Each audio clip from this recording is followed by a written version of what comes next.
You're listening to the Spend 10K a Day podcast, brought to you by the performance marketing experts at Mute6. This is your source for cutting-edge insight into the world of online advertising from the team with more Facebook case studies than any other agency on the planet. Here are your hosts, Steve Wise and Stuart Anderson.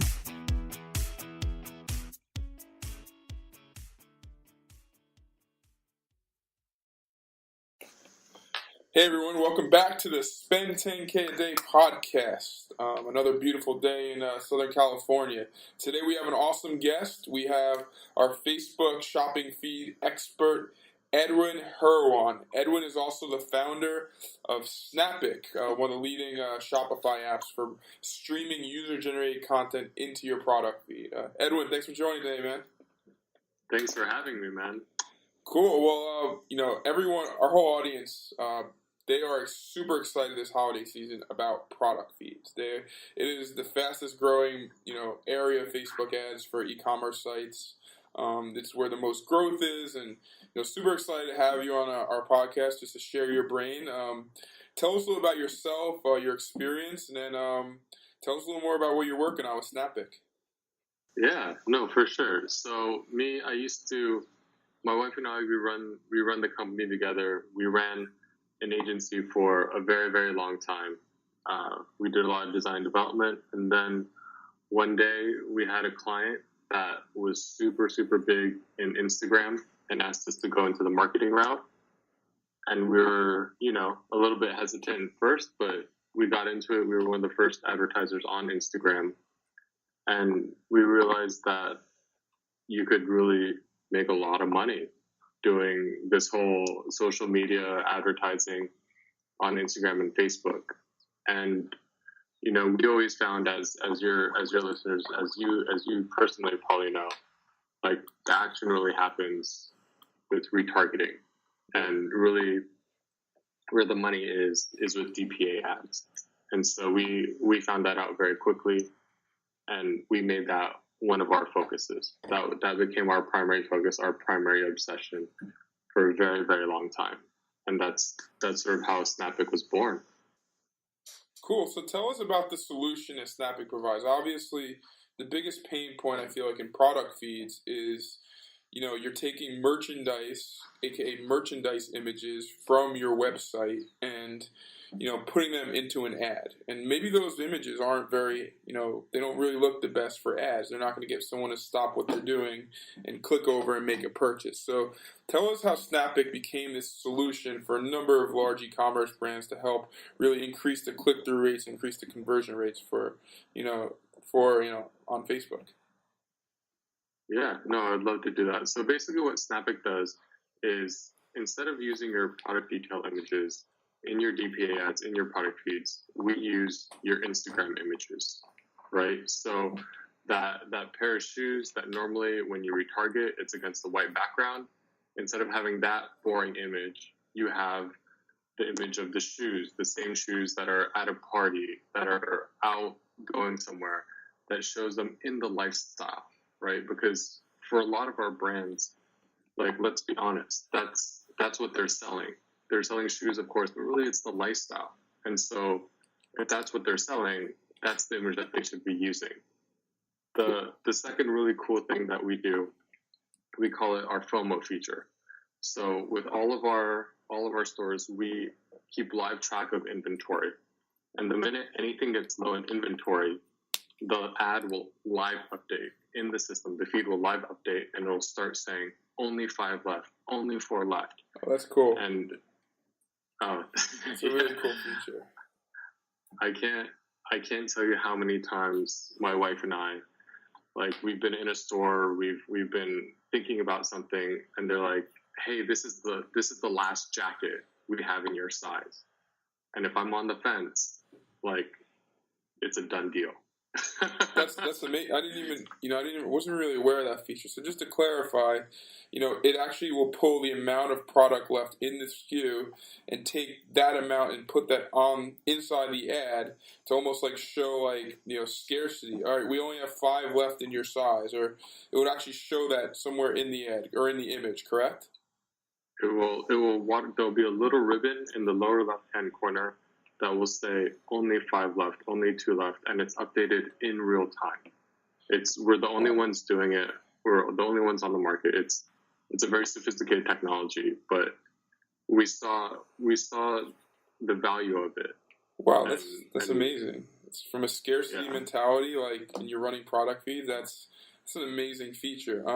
So tell me, like, if I'm an e-commerce brand, I use Shopify. Obviously, your tools and your system only works on Shopify. How hard is it to integrate Snappic? And let's say, like, how hard is it to make sure that you don't have, images streaming in from Instagram that you don't really want to use? Like, oh, that's not an image I want to use. Is it really hard, the integration? And also, like, how do you make sure that you're not actually, using images, police your site and make sure you're not using images that are against Facebook ad policy, et cetera, et cetera. Yeah, no, for sure. So we integrate on multiple platforms now. So we're on Shopify. We just finished WooCommerce. We're on Magento, both Magento 1, Magento 2. But the way that we control that, right, to make sure that you're not putting out a bad image or something that's against policy is we pull down your Instagram feed and whatever post you want to use for that particular product, right? So if you're selling a t-shirt and you see a post that has that t-shirt in it, you go ahead, you click on the post, you tag it with that product, and then that's the image that we're going to use, right? So everything is 100% in your control. The integration is completely seamless. You go to the website, you hit try it now, you get started on our 14-day free trial, and I think last time I clocked it, it was like 2 minutes and 38 seconds from start to end. Wow, that's really, really cool. And I guess for right now, you only integrate with Instagram. You're not integrating with other kind of user-generated traffic places like Pinterest or anywhere else, right? Currently, we're focused on Instagram because that's the animal that we came from. We sort of cut our teeth doing Instagram marketing, and so that's sort of where we are at the moment. Cool. That's really cool, man. I love the feature. Like, I never knew that you had the FOMO feature. Now that I'm like keenly aware of that, that's something we're going to start playing around with and really leveraging. That's awesome. Number two, as you know, Facebook has made a lot of changes over the last couple months to the dynamic product ads. Now you can run dynamic product prospecting ads. You could actually take your product feed that you're building, and Facebook will actually show your product feed to people most likely to do the conversion objective that you're setting up in your prospecting campaigns. How does that impact your business? Do you see a lot of advertisers who are using Snappic kind of start using your shopping feed technology to run prospecting ads? Or tell me more about that, about how your technology starts integrating with new Facebook ad features. So I'll be honest. Like I run it myself. I've done the prospecting ads with our feed, and all that myself. I still haven't seen the best results from it compared to the normal sort of prospecting ads that I've run in the past. Where I've seen really extremely good results are actually with the collections ads and using our product feed with that sort of collection format. So what I mean by that is you take a video, everybody likes it, that you've proven out, that's the main hero. And then for the collection, you drop in our product feed, right? That has all your Instagram images with your products. And so what ends up happening is when they look at the ad and they click on the collection, they're taking the page that basically looks like a shoppable Instagram. Wow, that's cool. Where, the click-through rates are higher, the conversion rates are higher, and to be honest, everybody's happier because it's just better looking, We run a lot of collections right now. Like, collections probably are best converting ad unit. Earlier, we were just talking about on Skype, we were talking about like what is our home run CTR conversion rate for dynamic product ads. A good DPA ad for us is around 3% CTR. And, then obviously we feel like once we have a really good CTR, then we can scale that audience because, that's like an early indicator of both ad relevance score. Facebook's going to open up to more and more people, and hopefully if we see a good conversion rate off that CTR, we're going to try and scale it. But tell me more about just comparing apples to apples, Snapic versus regular merchandise images. What kind of hike in CTR have you or some of your partners who are using Snapic have seen? So like CTR wise, we've seen just if I take a regular product feed, products against white versus our product feed, sort of the social images, we've seen on one of our brands, we've seen 39.9% increase in click-through rate. On another store that used our FOMO feature, when they integrated the FOMO feature for the first time, we actually saw a 2x. We saw a 2x spike in click-through rate. They don't have that much in stock, and so almost all of their products started to have that little watermark and ribbon, and the click-through rate was just incredible. It just skyrocketed with that particular brand itself. Wow, cool. So one other thought is Facebook is coming out with a lot of those different types of ribbons. They're coming out with discount codes. They're going to be offering what we call the DPA offer ads. I don't know if they're specifically connecting to inventory supply, which I think is the key feature of Snapic. I didn't know that. I guess I didn't realize that feature existed. But how do you see Snapic kind of like integrating with some of Facebook's new DPA features? Being able to do some stuff in Snapic and some stuff in Facebook. So with that, the integration is pretty simple because we have our feed and it'll just generate the image, and then Facebook can overlay on top of ours. The main thing though is that I've played around with it. I've tried it out myself. A lot of the overlays have to do with price and then price cuts, and we found that a lot of our customers, a lot of our clients, especially like women's wear, they try not to focus on price as much, because like once they start focusing on price, it almost becomes a slippery slope. And a lot of our brands, they try to maintain a lot of brand integrity. And so I could see where the new features, they work for a lot of certain brands. Like if you sell electronics, or if you sell like things that are very practical and handy that you use a lot. But for a lot of our brands that do clothing and whatnot, I haven't seen such a good response from them, especially from the brand owners. Cool. That's the feature I think that a lot. That's the pain point I think a lot of retailers are trying to really figure out is how much is too much discounting when in deals. Like if you do too many deals, you're going to destroy the urgency that's actually in the deal when you run the ad. And I think, we're always trying to figure out how many deals is too much, how many, what is a pricing strategy that you could use for obviously the holiday season coming up. But I think that's something that like we discuss. It's probably on the top of our discussions as a team every week is like, what is a strategy around price testing? There's not one that fits every single brand. I'm sure you'd agree. It's one of the hardest questions out there, because as a brand owner, you want to drive the sale because you have like a sample sale, and all of a sudden you just have this huge spike in one day, and it's like, I want that every day. But it's not sustainable. I know, that's the problem. And so that was a lot of the reason why we made our FOMO feature, because like there are ways of driving urgency. Like sale prices, of course, are a way of driving urgency, just no matter what. But it takes you into that conundrum, right? Yeah. Like how many discussions have you had with people that are like, no, I don't want to do a sale.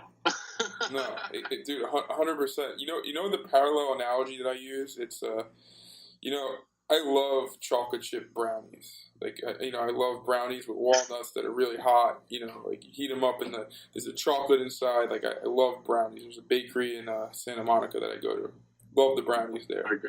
I know that if I eat brownies every single day, I'm not going to be as good looking as I hope to be.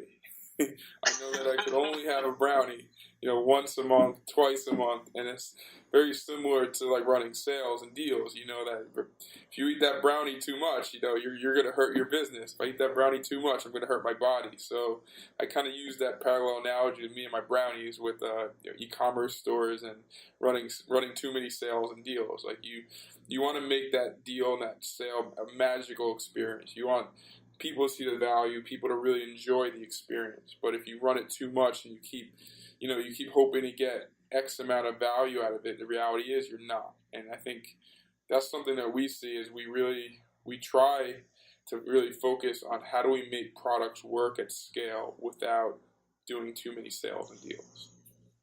No, I totally agree with you, because the trick is scale.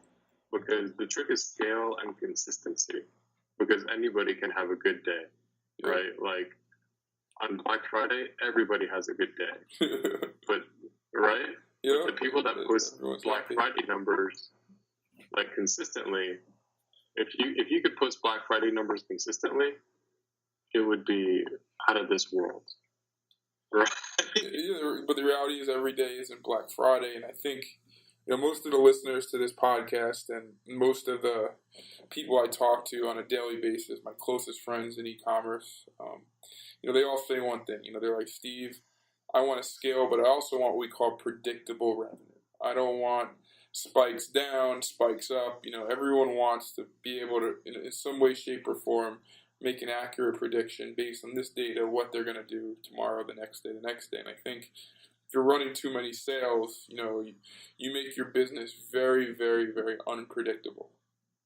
Yeah. I'm sure you would agree with that. I 100% agree. You're preaching to the choir. Hallelujah. Thank you. Keep that choir going. Keep those choirs going. But one other interesting point I want to bring up, because I looked at you, Edwin. You're a guy that when I have questions about beyond being a close friend, when I have questions about product feeds, I usually come to you. You have a tech background. You know product feeds in and out. You build technology around product feeds.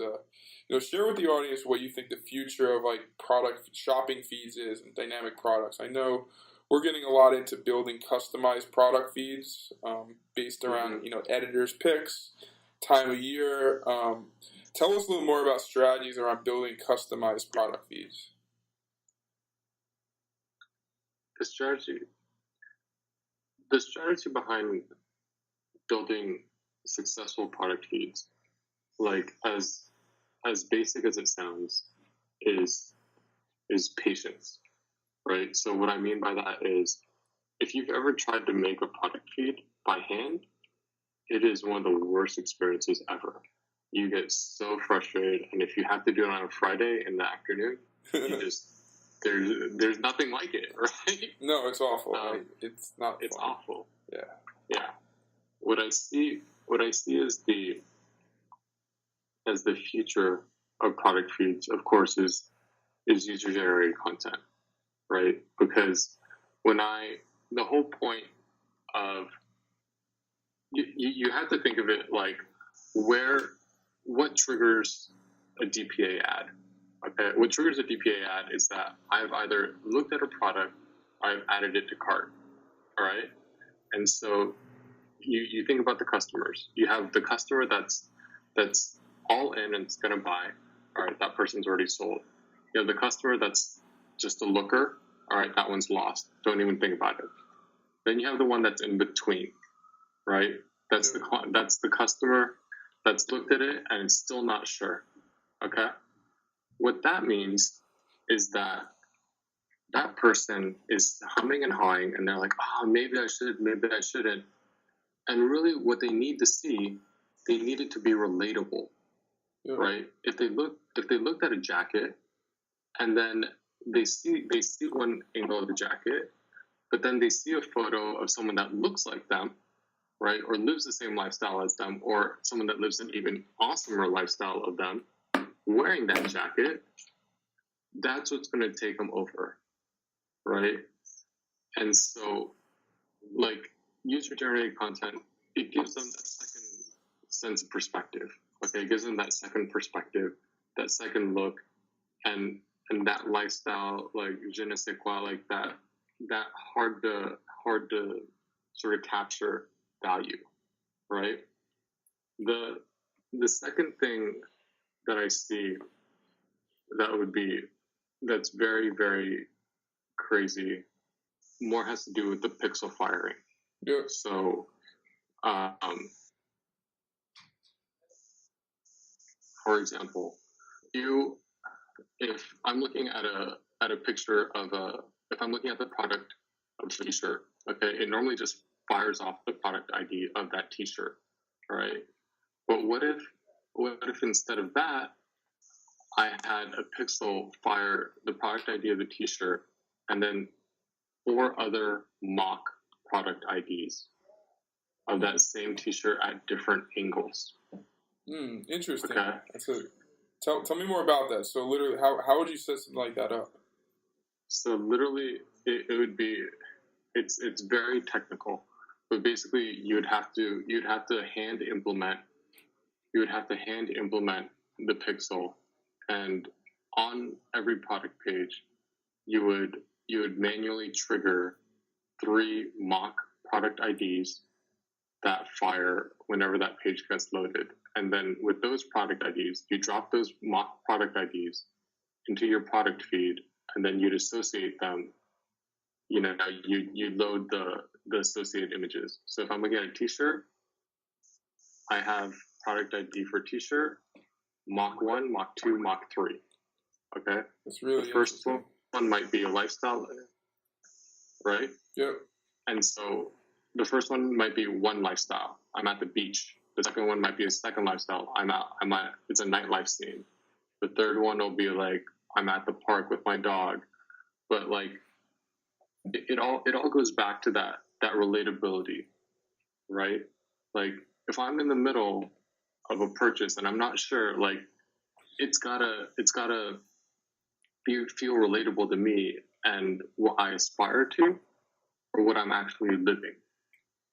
Wow, right? That's awesome. Just to recap, I actually never thought of it like that.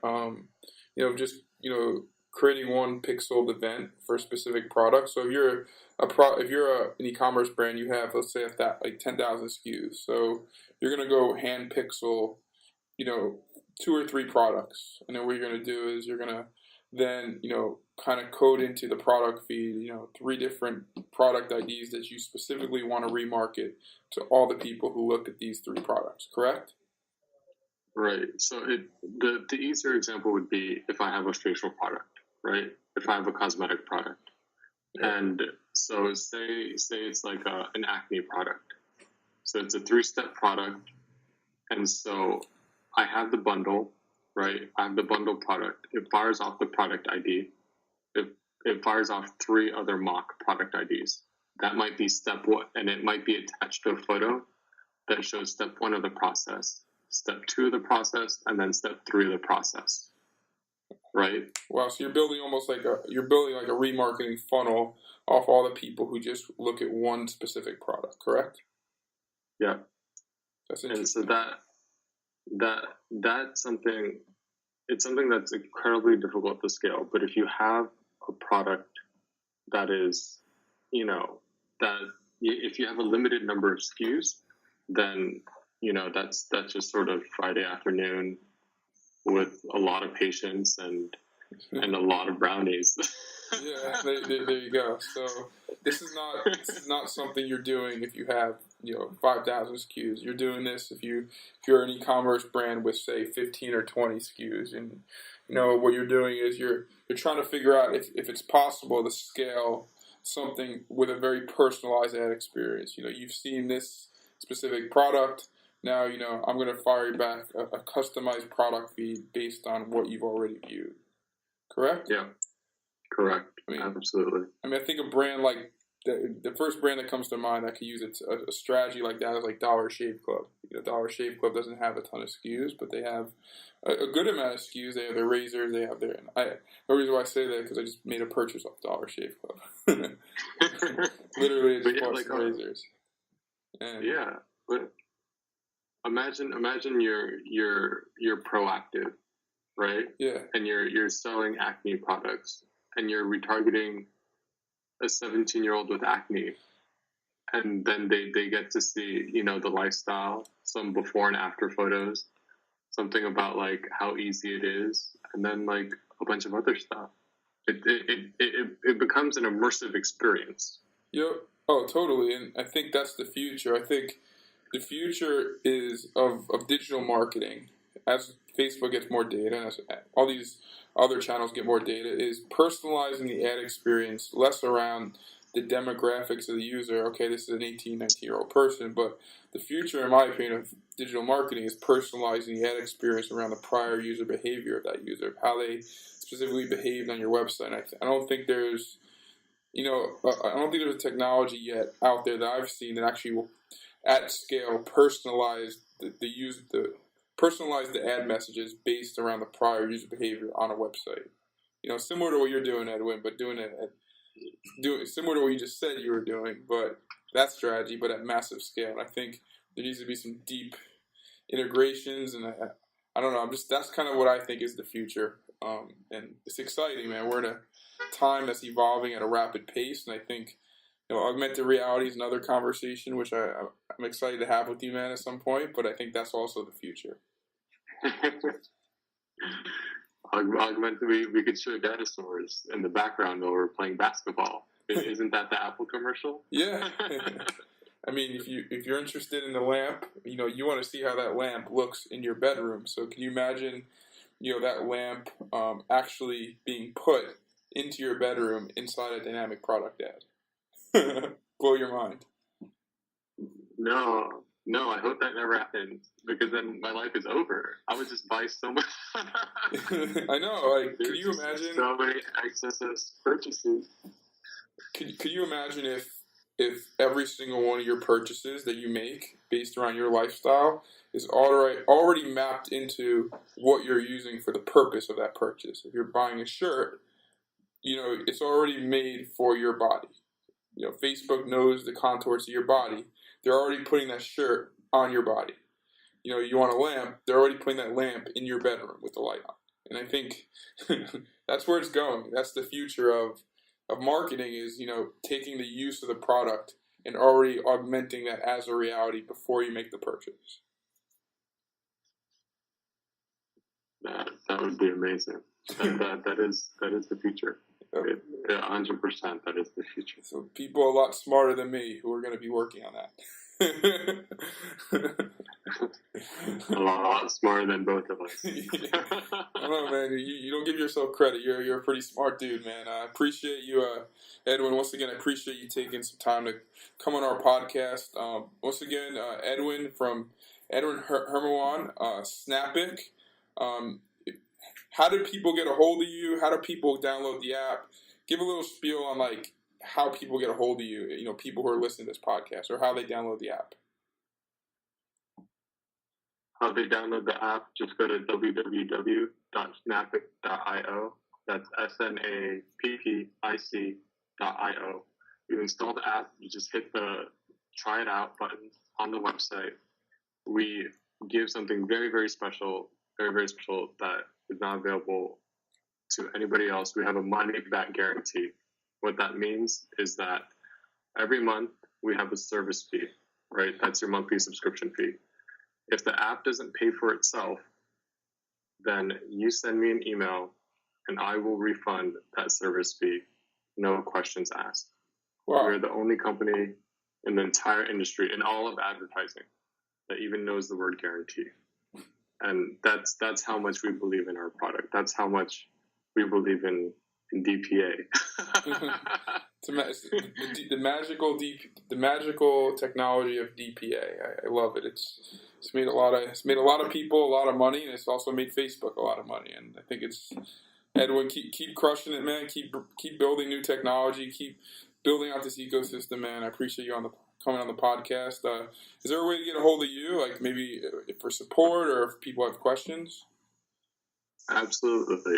If you want to get a hold of me, just go ahead and email me. That's Edwin, EDWIN, @snappic.io. SNAPPIC.io. Cool. All right, well, everyone, another episode in the books. Dynamic product ads, some holiday strategy. This was great, man. I learned a lot, and thanks again for coming on the podcast. Stay tuned to the next podcast, and I will talk to everyone soon. Thank you. Thank you. See you guys.